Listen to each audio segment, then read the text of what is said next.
ശരിക്കും sexual education school മുതലേ കുട്ടികൾക്ക് നൽകേണ്ട ആവശ്യമുണ്ട്. അത് ആ പ്രായത്തിലുള്ള കുട്ടികൾക്ക് ഇപ്പൊ 5 വയസ്സ് മുതലുള്ള കുട്ടികളാണെങ്കിൽ അവർക്ക് മനസ്സിലാവുന്ന രീതിയിൽ അത് പറഞ്ഞു കൊടുക്കാൻ പറ്റും. പിന്നെ നമ്മളെ കണ്ടാണ് നമ്മുടെ തലമുറ വളരുന്നത്. അപ്പം അവരും ഈ സിസ്റ്റം തന്നെ ഫോളോ ചെയ്യാണ്.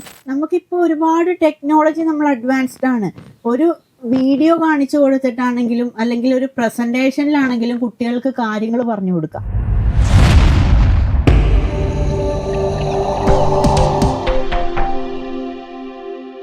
ഈ സ്കൂളിൽ സെക്ഷൽ എഡ്യൂക്കേഷന്റെ ആവശ്യമുണ്ടെന്ന് പറയുന്ന ഒരു വിഭാഗം ആളുകളുണ്ട്, ആവശ്യമില്ല എന്ന് പറയുന്ന ഒരു വിഭാഗം ആളുകളുണ്ട്. ശരിക്കും സെക്ഷൽ എഡ്യൂക്കേഷൻ സ്കൂൾ മുതലേ കുട്ടികൾക്ക് നൽകേണ്ട ആവശ്യമുണ്ടോ? ശരിക്കും ഈ സെക്ഷൽ എഡ്യൂക്കേഷൻ എന്ന് പറഞ്ഞിട്ടുണ്ടെങ്കിൽ എന്താണെന്നറിയോ?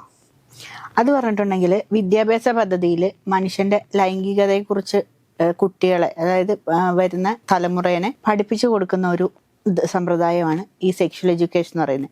അതൊരു കണക്കിന് ശരിക്കും നല്ല സംഭവമാണ്. എന്താന്ന് വെച്ചിട്ടുണ്ടെങ്കിൽ ഈ സെക്ഷൽ എഡ്യൂക്കേഷൻ കൊടുക്കുമ്പോൾ അത് പഠിക്കുന്ന കുട്ടികൾക്ക് അതിനെക്കുറിച്ച് ഡീറ്റെയിൽ ആയിട്ട് അറിയാൻ പറ്റും. എന്താണ് ലൈംഗികത, അല്ലെങ്കിൽ അതിനെക്കുറിച്ചുള്ള എല്ലാ കാര്യങ്ങളും. പക്ഷെ അപ്പൊ പറയുന്ന ഒരു കാര്യം എന്താ വെച്ചാൽ, ചെറിയ കുട്ടികൾക്ക് ഇത് പറഞ്ഞു കൊടുത്തു കഴിഞ്ഞാൽ അവർക്ക് അത് എത്രത്തോളം മനസ്സിലാകും? അത് ആ പ്രായത്തിലുള്ള കുട്ടികൾക്ക്, ഇപ്പൊ 5 വയസ്സ് മുതലുള്ള കുട്ടികളാണെങ്കിൽ അവർക്ക് മനസ്സിലാവുന്ന രീതിയിൽ അത് പറഞ്ഞു കൊടുക്കാൻ പറ്റും. അത് കഴിഞ്ഞിട്ടുള്ള ഓരോ കുട്ടികൾ ചെറിയ ആ പ്രായത്തിനനുസരിച്ച് ഇപ്പൊ സ്കൂളുകളിൽ നമ്മൾ കേൾക്കുന്നുണ്ട് ഗുഡ് ടച്ച്, ബാഡ് ടച്ച്. അതിൽ കൂടുതൽ നമുക്ക് അവർക്കൊന്നും പറഞ്ഞു കൊടുക്കാൻ പറ്റില്ല. പക്ഷെ ഈ ശരിക്കുമുള്ള ലൈംഗിക വിദ്യാഭ്യാസം സ്കൂളുകളിൽ നല്ല രീതിയിൽ പ്രോപ്പറായിട്ട് നടക്കുകയാണെങ്കിൽ, എങ്ങനെ ഒരു ലൈംഗിക ബന്ധം നടക്കുന്നു അങ്ങനെയല്ല പറയുന്നത്, അത് അതിന്റെ ശാസ്ത്രീയമായിട്ടുള്ള രീതിയിൽ കുട്ടികൾക്ക് പറഞ്ഞു കൊടുക്കാൻ പറ്റും. ഇപ്പൊ ചില കുട്ടികൾ വന്നിട്ട് പാരന്റ്സിനോട് ചോദിക്കുക, അച്ഛ അമ്മേ ഞാൻ എങ്ങനെയാ ഉണ്ടായെന്ന് ചോദിച്ചാൽ ചിലപ്പോൾ പാരന്റ്സ് പാനിക്കായി പോവും. മക്കള് ചോദിക്കുന്ന ഒരു ചോദ്യത്തിന് മുമ്പിൽ പാരന്റ്സ് ചിലപ്പോൾ സ്റ്റക്കായി നിൽക്കുന്ന ഒരു സമയം ഉണ്ടാവാറുണ്ട്. അപ്പോൾ നമുക്ക് നമ്മുടെ മക്കളോട് പറഞ്ഞു കൊടുക്കാൻ പറ്റുന്നില്ല എങ്ങനെയാണ് അതെന്ന്. അപ്പൊ ഒരു ടീച്ചർ ആകുമ്പോൾ, ഇപ്പൊ നമ്മൾ പഠിച്ചൊരു സമയത്ത് സുവോളജി ക്ലാസ്സിലൊക്കെ ഈ പറയുന്ന റീപ്രൊഡക്ഷൻ പേജ് ആ ഒരു പാഠം വരുമ്പോൾ നമുക്ക് നമ്മുടെ ടീച്ചർമാർ എന്താ കാണിക്കുക? അത് തന്നെ പഠിച്ചോളാൻ പറയും. ഇത് തന്നെയാണ് ഏതൊരു ജനറേഷനിലുള്ള ആൾക്കാർക്കും അത് തന്നെയാണ് ടീച്ചർമാർ ചെയ്യുന്നത്, അവർക്ക് പറഞ്ഞു കൊടുക്കാൻ. പക്ഷെ അത് അതിന്റെ രീതിയിൽ, അപ്പോൾ അവർക്ക് ശാസ്ത്രീയമായിട്ടാണല്ലോ നമുക്ക് ആ ബുക്കിൽ അല്ലെങ്കിൽ നമ്മുടെ ടെക്സ്റ്റ് ബുക്കിൽ ആ പറയുന്ന റീപ്രൊഡക്ഷൻ എന്ന് പറയുന്ന ഒരു പോർഷൻ എഴുതിയിരിക്കുന്നത്.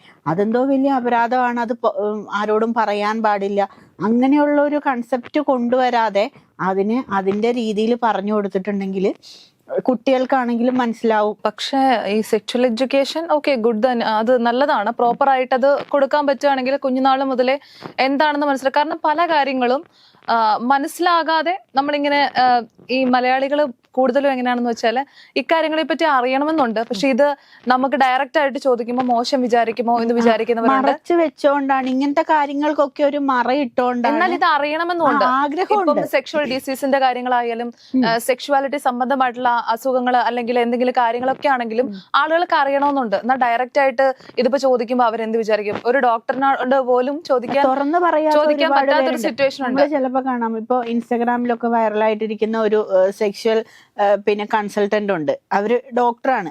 അവരുടെ വീഡിയോസ് കാണുമ്പോഴറിയാം ഇതൊക്കെ ചില ആളുകൾ നേരിടുന്ന പ്രശ്നങ്ങളായിരിക്കും. പക്ഷെ ഇത് തുറന്നു പറയാതെ എത്രയോ വർഷങ്ങളായിട്ട് ഭാര്യ ഭർത്താക്കന്മാരാണെങ്കിലും ഫിസിക്കൽ റിലേഷൻ ഇല്ലാതെ ജീവിക്കുന്ന ഒക്കെ കേസുകൾ അവര് പറയുന്ന കേൾക്കാം.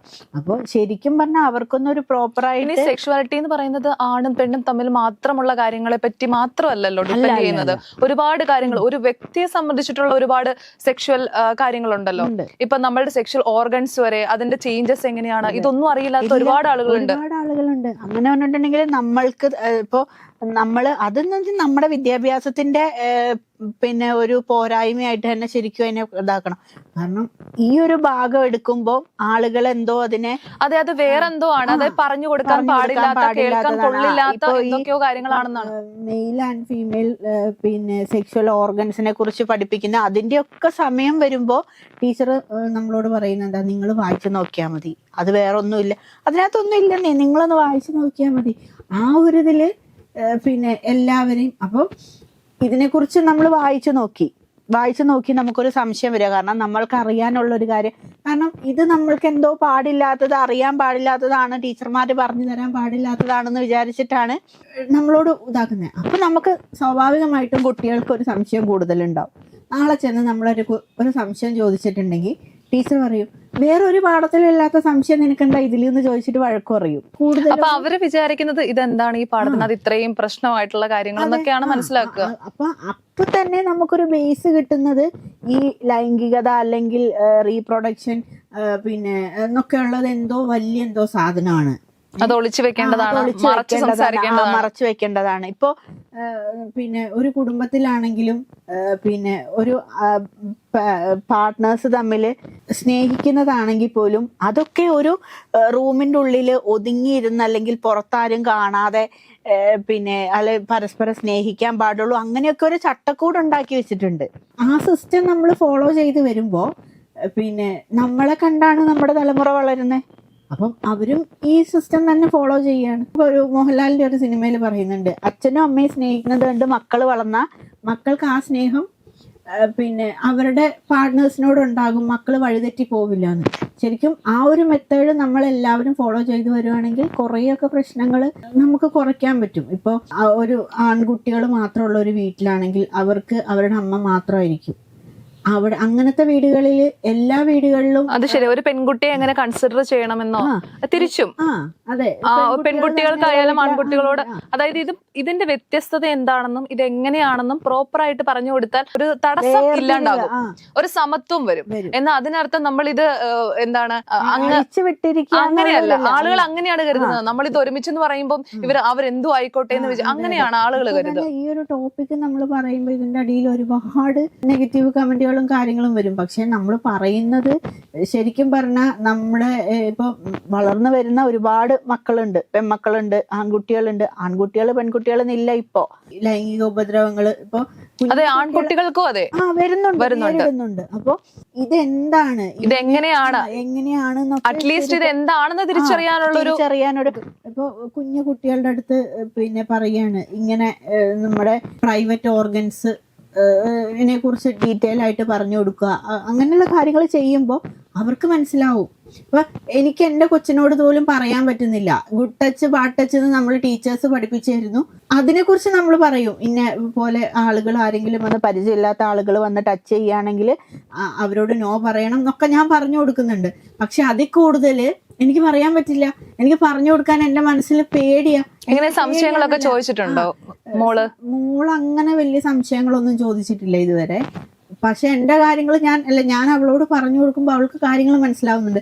എന്നാൽ പോലും ഓരോ വാർത്തകൾ കാണുമ്പോൾ കഴിഞ്ഞ ദിവസം ആ കുട്ടീനെ പുഴയിലെറിഞ്ഞ് മരിച്ച ആ കുട്ടീൻ്റെ കാര്യം പറയുമ്പോൾ എനിക്ക് അന്ന് മുതൽ എനിക്ക് ടെൻഷൻ ആവാൻ തുടങ്ങി, എനിക്ക് പേടിയാവുക.